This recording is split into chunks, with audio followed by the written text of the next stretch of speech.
and Happy New Year, everyone. You know, when asked to speak before Rotary, I'm always reminded of something one of my older brothers used to say. He still says it, in fact. Stand up to be seen, speak up to be heard, and shut up to be appreciated. So I'm going to make this as brief as I can. So it's an honor to introduce today's speaker, Mayor Sharon Weston Broome. By now, this is her seventh State of the City message. So you've all heard, you know, the information about her service on Metro Council, Baton Rouge, her service as a Louisiana State Representative and as a state senator, so I'm not going to talk about that. You've also heard about her leadership roles as a Speaker Pro Tem in the House and President Pro Tem in the Senate, which is a big deal, y'all. Today's events even underscore how difficult that is at the national level.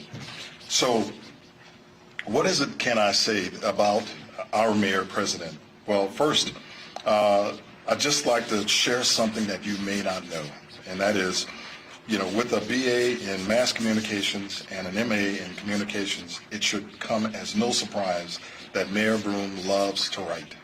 She's an avid writer.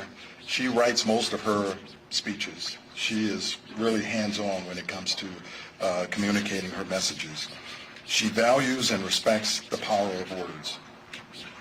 Throughout her years of leadership, she has effectively used words and actions to build the broad-based support needed to address and overcome many of the challenges we have faced at the state and local level.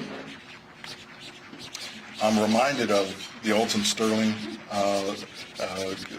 killing here, the officer assassinations which followed that, the floods and the pandemic of 2016 and the pandemic of recent years. And I'm also reminded of how her steady voice, her ability to bring calm to this community really helped us get through those major events. Then lastly, her faith is very important to her. So much so, she leads a weekly devotional conference call series called Winning Wednesdays. Now, just by a show of hands, how many of you know about that? Okay. She is committed to that and shows up every Wednesday morning, 7:30 in the morning. And what she does is she shares, reads a scripture passage, and then shares how that passage can be applied in our lives. She always ends the session with a prayer, too. So, since words mean so much to her, I thought I would share the words that come to mind when describing her. Integrity, leadership, unwavering faith, and friend. So, please join me in giving a warm Rotary Club welcome to my mayor, your mayor, our mayor, Mayor Sharon Weston Broome.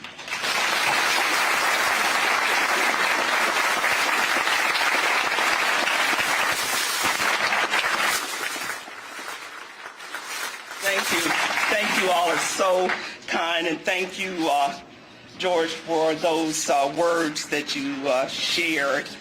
I want to thank the Rotary Club for gathering us all here today. And while I certainly realize I play a significant role in this community, I know I don't trump the football coach. I'm not delusional about that. This is my seventh speech, as you heard George say. And I was thinking about my good friend Ken, who talked about the Army outfit. And I've seen my weight go up and down over the past 7 years. And look, just last year, I told my husband, I said, look, this is it. I am going to get a rowing machine to help me. And he said, that's what you said year before last when you got the elliptical and you gave it away. I said, no, I'm really going to work with this rowing machine. We are now into 2023, and I think I got on the rowing machine once in 2022. So I have decided that I am going to have a going out of fitness sale. I also want to take a minute to ask all of my fellow elected officials to stand up. We are honored today to have our sheriff, our DA who is here. We have council members. We have senators and representatives. Would all of our elected officials please stand up today so everyone can see you?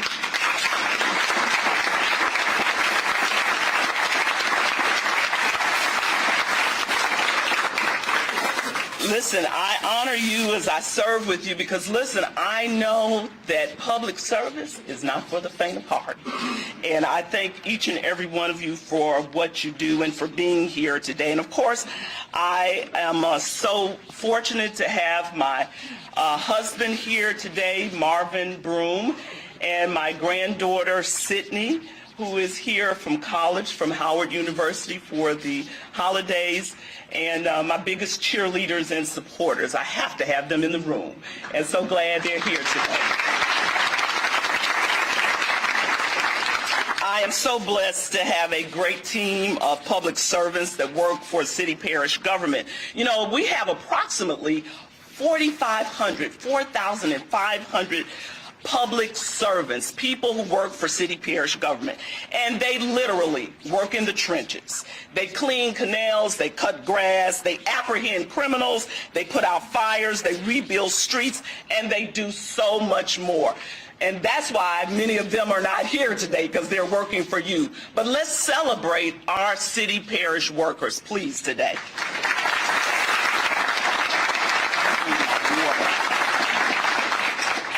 And also some of my senior level officials who work with me, senior level team members, are here today. And I'm going to ask them to stand up real quickly. Many of them you know already. I said quickly. So many of them you know already. We have a new member of our team. He is a veteran, and he is a major general, retired. And that is our new CAO, Glenn Curtis. Glenn, would you stand up, sir, if I can see? And I would be remiss if I didn't give kudos and appreciation to my dear friend who still texts me almost every day and calls me, Daryl Gizzle, who served this community very well in that role as well. I see my fire chief is here, my police chief is here, and my fire chief just celebrated his first anniversary about a week ago, Chief Kimball, and keep up the good work. You've hired 51 new firefighters, and you've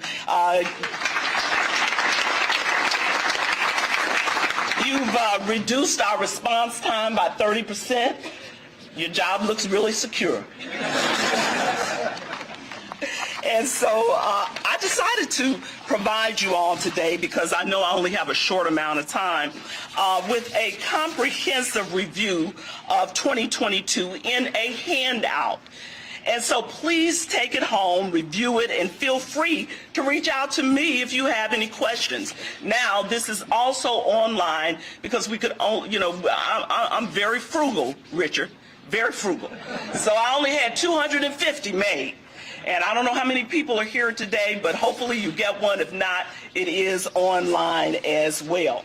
You know, on New Year's Eve, I went downtown around 10:30 in the morning, and I engaged with families who were celebrating New Year's Eve with various fun activities. They had arts and crafts, and there was a still walker walking around, stilt walker. And then at 12 noon, we raised the red stick in anticipation of the new year, and it would drop that night. And you know, as I was reflecting on 2022 and embarking on a new beginning with 2023, I realized that we are indeed red stick rising.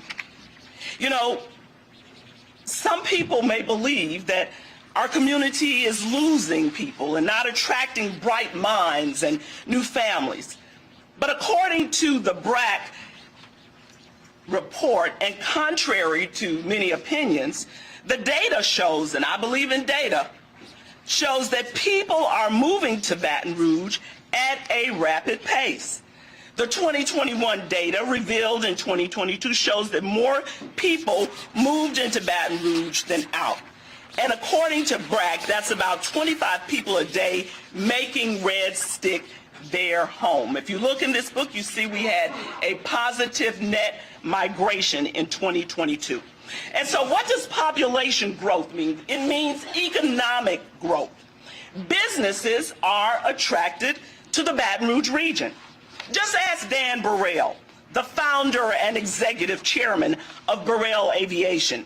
On December 12th, I, along with the executive team of Burrell Aviation, the governor, state legislators, Metro Council members, and the team of the Baton Rouge Metro Airport broke ground on a 53-acre development at our airport that could represent an investment of up to $183 million and make the airport a hub for cargo and aviation-related activities. That's a big deal. And according to Adam, almost every week we have another company coming to visit. Now, did you think our job forecast was weak even when the new Amazon hires were coming in 2023? Well, according to economist Lauren Scott, the opening of this gigantic Amazon facility at the old Cortana site and the expected industrial construction boom is positioning the Baton Rouge metro area to gain 12,400 jobs over the next few years. The red stick is rising. Now, while our unemployment rate in 2022 was 2.7% below the national average, we will push to connect our unemployed with jobs.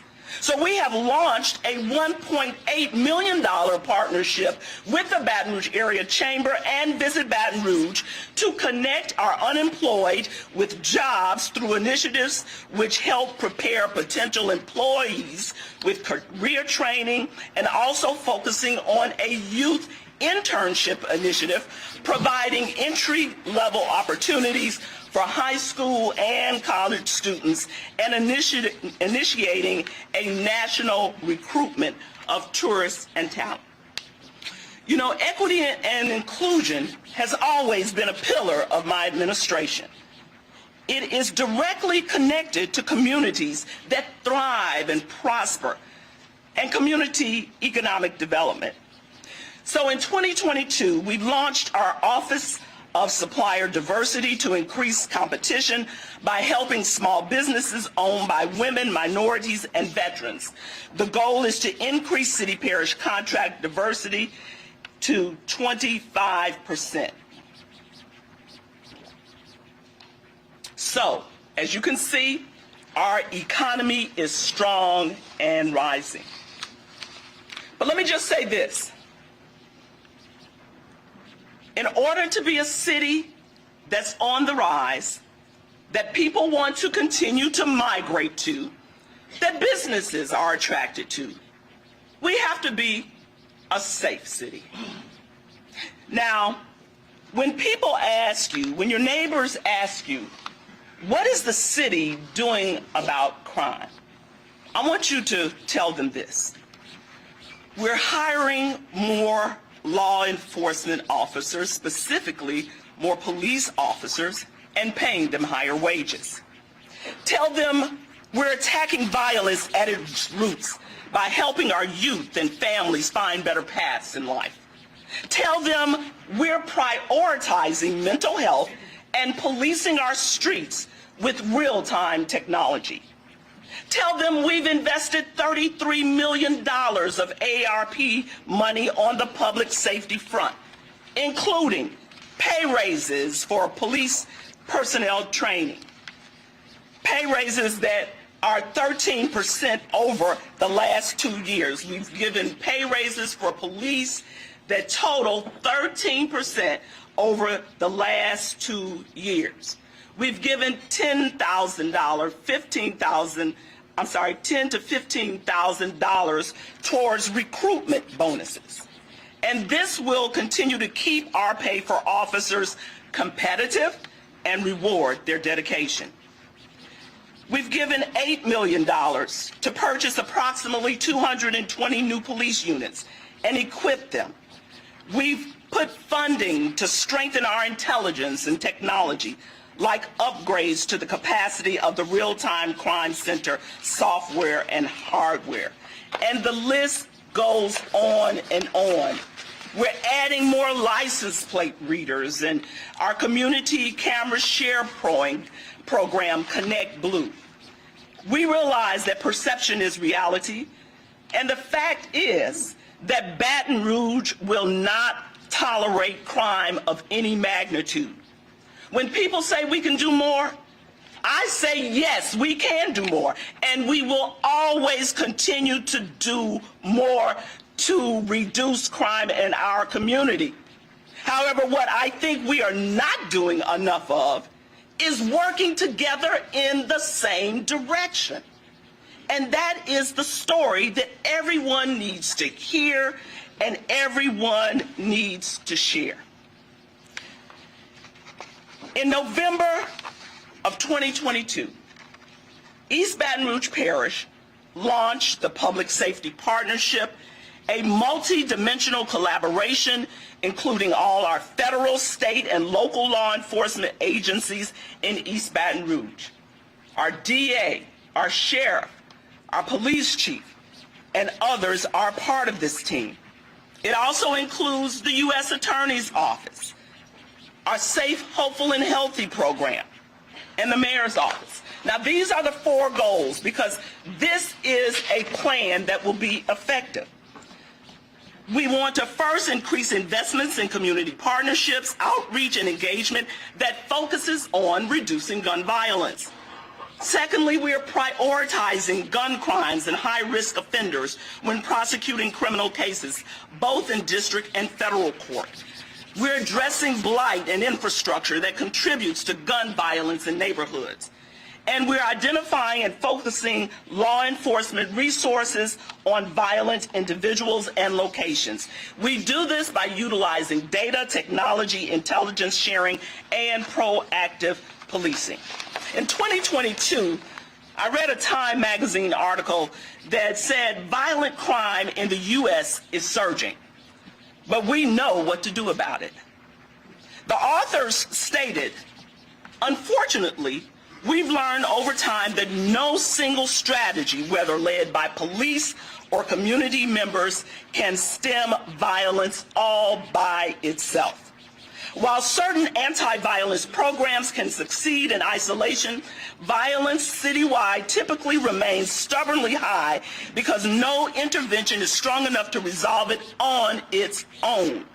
For large, sustained declines in violence, cities need a collaborative effort that leverages multiple strategies at once. And because of the toxicity of our politics, many cities struggle to mobilize and sustain a multi-dimensional response that depends heavily on collaboration. Well, I'm proud to say that that's not the case here in Baton Rouge, because this plan is a representation of a collaborative public safety strategy that will expand our work in maintaining a safe, hopeful, and healthy community 2.0. Let me be clear once again. While we cannot build safe communities through merely arrest, I assure you that we will use every tool possible to stop the violence in our community. And those perpetrators of violence in our community will be held accountable. We will accomplish this with law enforcement, but we will also accomplish this and have made great strides with our community members who are fed up with the violence in their community. I am so thankful to the tremendous amount of community organizers, nonprofits, and everyday citizens who are stepping up to the plate to make Baton Rouge the best place it can be. Lastly, we will continue to rise and improve our infrastructure. Two areas of focus are transportation and drainage. In 2017, when I came, I think one of the first announcements I made was about Pico Lane. How many of you all remember that? There are about 5 people who remember that. Well, maybe you will, your memory will be jogged when you see that we are moving forward, Fred, on the Pico Lane interchange project. The estimated cost of the project is $56 million, and hopefully construction will start in late February. Now, we have been working. Fred has been working tirelessly. I will not let him go home at night until I see these lights synchronized. And he has done an awesome job of doing that. I saw his wife in Dillard's the other day, and she said, when are you going to let Fred come home sometime? He's done a great amount of work, he and his team. He has they have done 80% of completion for all signals. That's 400 signals. They have connected the signals on major corridors to Interstate 10 widening as 13 different corridors and about 175 signals that will be connected. He has powered up about 117 signals to areas around hospital locations for safety issues. We have 310 school flashers installed to provide more safety for school kids. And we have emergency vehicle preemption, 440 signals for fire EMS to respond to emergencies in a timely manner. We have also used $56 million of ARPA funds for drainage. We've removed 23 million pounds from storm drains. We've cleaned 86 miles of pipes and 42,000 feet of roadside ditches. We've repaired 680 sinkholes. In addition, we've done 20,000 cubic yards of cleaning from Bayou Manchac. And in 2017, I also announced the development of our first stormwater master plan. The plan called for a review of the capacity of existing drainage systems, as well as an evaluation of drainage on a regional level by working with officials from Ascension, Iberville, Livingston, and St. Jane parishes. The effects of stormwater runoff is a critical issue that is facing cities across America. Communities are concerned about flooding, often caused by the increased amounts of stormwater runoff. The federal and state governments, in many instances, are mandating local stormwater programs to control pollution. There is no question that stormwater issues exist in our city parish. So where do we go from here? I have decided to implement a stormwater advisory committee that will be formed to provide a forum for key community stakeholders to advise city parish staff on continuing development of the stormwater utility and recommended potential stormwater service activities to address our citizens' needs and meet state and federal stormwater requirements. The Stormwater Advisory Committee will be composed of representatives and key stakeholders from across a broad spectrum of community interests, including council members, residents, city parish staff, the business community, commercial property owners, developers, builders, business groups, and special interest groups that represent economic development, environmental, or other city parish committees. The details of this committee will be announced in February. In closing, let me say this. I talk to citizens on a daily basis from all walks of life.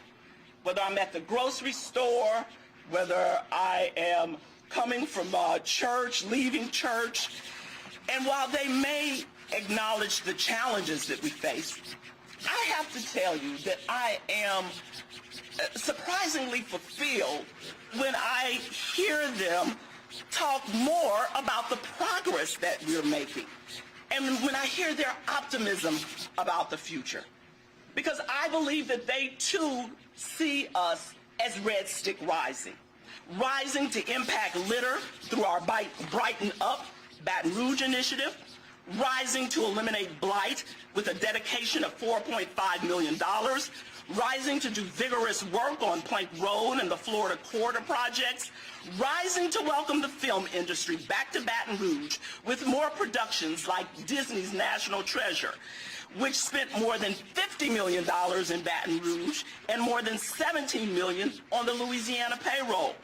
Rising to strategically cut homelessness in half with outreach teams, service vans for AIDS, evaluating resources and elevating resources for mental health and substance abuse. Rising to address the housing needs of low to moderate income residents and workers by providing affordable housing, by ensuring reliable, robust funding for housing in Baton Rouge. Rising to reduce the poverty rate every year in our parish through programs like Employ Baton Rouge and workforce development. Rising to expand and support small businesses and entrepreneurial ventures. Rising as a city of transformational change and equitable and inclusive community where a vision of peace, prosperity, and progress becomes a reality for everyone. Rising to live out the Rotary values of truth, fairness, goodwill, better friendships, and positive impact. We are Red Stick, and we are rising. Thank you, and God bless you.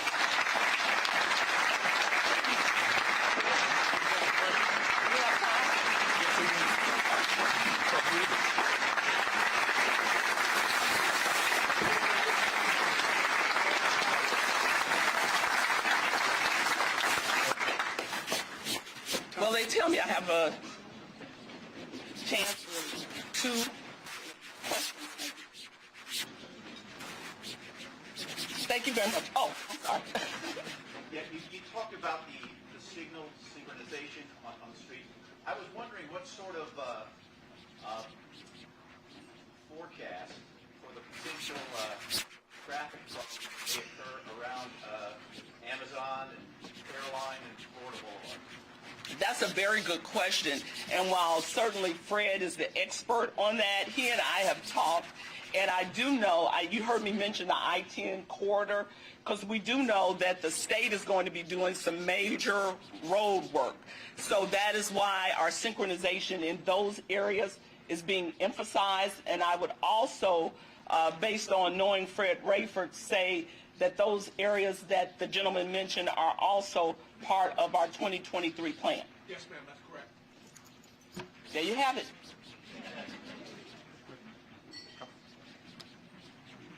Yes. So last year the city of New Orleans was successful in passing the Village for Early Childhood. Other cities have done that.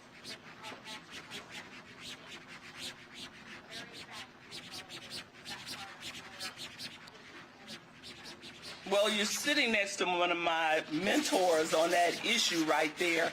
And one of our initiatives when I first started was our Cradle to K initiative. What we're looking to do is I want to stand that up first and foremost with the resources that we have. I don't object to a millage, but I have to tell you that there are a lot of requests for millages these days, and I don't know if you have the support for millages, but I will certainly, I'm always open to that, because early childhood development is directly connected to the success of our city, and I do realize that.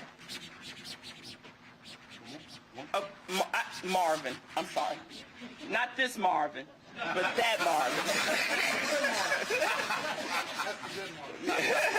A number of years ago, Well, Hiller, I think led something that we call Brave, but I think that is very successful. It sounded like the program you just described have a lot of similarities to that. Could you comment on? Yeah, no, I will tell you that Truce, which is under Hiller's direction, is part of our programs of what we do with our Safe, Hopeful, and Healthy. We've been working collaboratively. When you heard me talk about collaboration, I mean collaboration. We've been working collaboratively on the public safety front.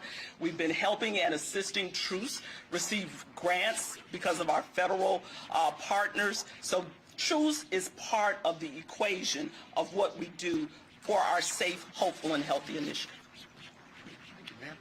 Thank you. Have a happy New Year.